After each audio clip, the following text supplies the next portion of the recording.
surface area. So surface area, just imagine you're having to wrap up the shape that the object that you've been given. How much wrapping paper would you need to cover it? Okay, I know when we're normally wrapping presents we have overlap, but imagine without the overlap this time. So you're really being minimalist with covering your present.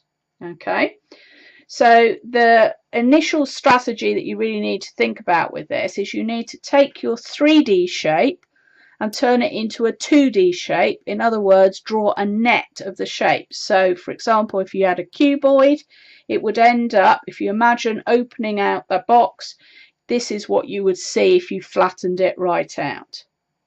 Similarly, if you had a cylinder and you open that out, then what you would see is this. Okay, so then what you do is you work out the area of all the parts that you've got and add them together, and that gives you your surface area. So let's do a few examples. So the first one we're going to look at up here is a cuboid. Okay, just draw it in roughly again a bit here. So it's 5 here, 6 here, and 10 here. So as I say, we need to imagine sketching that out as a net. So let's do that. It doesn't have to be to size or anything like that. So I've already shown you what the net of a cuboid generally looks like. So let's just sort of copy that. And then what we've got to think about, so I'm taking a bit of a shortcut there. Okay, then we can put our measurements on this diagram and start working out the areas of the parts. Okay, so we're told this is 10. So all of these lines going down here are 10. Okay, now this, if you imagine this bit, this flap opening up here, we're told the width of that flap is 6, and then the height of it here is 5, and it will be the same obviously on this side. Whoops, sorry, put that in the wrong place. 5 there and 6 there. Okay, so what we also can notice is how wide are all of these ones here, and they're also 5. Each of these are 5 high. Okay, so basically what we've got here is we've got 1, 2, 3, 4 big rectangles that are all the same size.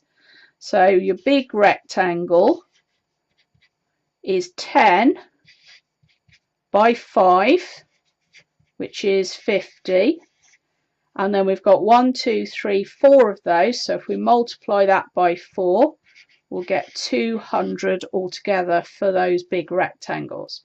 Then we've got these two smaller rectangles which are also the same size. So our small rectangle is 5 times 6, which equals 30, and we need 2 of those, so we times by 2 to get 60.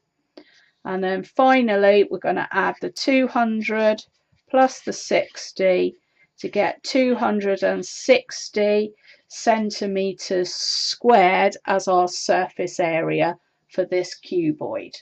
Okay, right, now the one at the bottom of the page here is a triangular prism. It's got a right angle triangle here as its cross section, which is 8 high and 6 this way, and then it tells us this way is 9, and it tells us that this diagonal here is 10.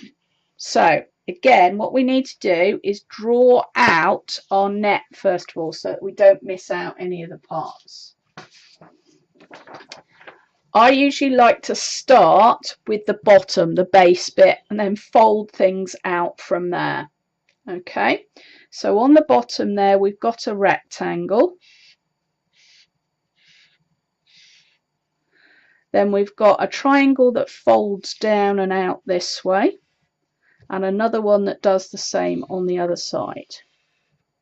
Okay, and then we've got one big triangle or square, whatever it turns out to be, that folds down from here, and another one that does the same on the other side there, like so. So now we've got to find and put all these markings on them.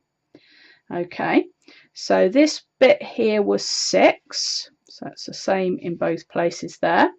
The height of this triangle was 8. Okay, so now what we need to know is how long is this bit. So if we look at the base, we've got 6 here, and this tells us that this is 9. So obviously these bits are going to be 9 as well. Now, this one here is what we get when we open this flap, and this was 10 centimeters long in that direction. Whereas this one at the back, when we fold it down, is 8 centimeters in that direction. So this time, although we've got 2 triangles that are the same size, all the other shapes are different, so we're going to have to do them differently. So let's start with the triangle. So the triangle, remember, is a half times the base times the height. So that's a half times 6 times 8. A half of 6 is 3, 3/8 is 24, and we've got 2 of those triangles, so we've actually got 48 there. So then we've got to do these rectangles one by one. So this first rectangle is 9 by 8. So that's 72. The one in the middle here is 6 by 9. So this is our second one, is 6 times 9, which is 54. And then our third one over here, third rectangle, is 10 times 9, which is 90. So now what we've got to do is add up all these different parts. Okay, just in interest of time here, I'm not going to sit and do that as a sum. Let's do it on the calculator.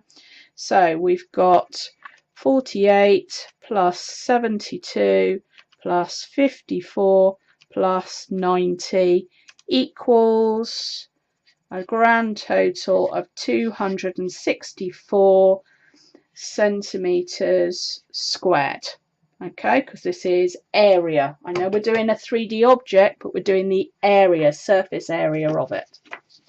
Okay, one final one then. So this time we've got ourselves a cylinder. And it's 12 across here and 18 up here. Okay, so let's look at this again. So we've already looked at what that would look like. So it's this, this, and this. So we'll do the circles first because that's actually the easiest bit.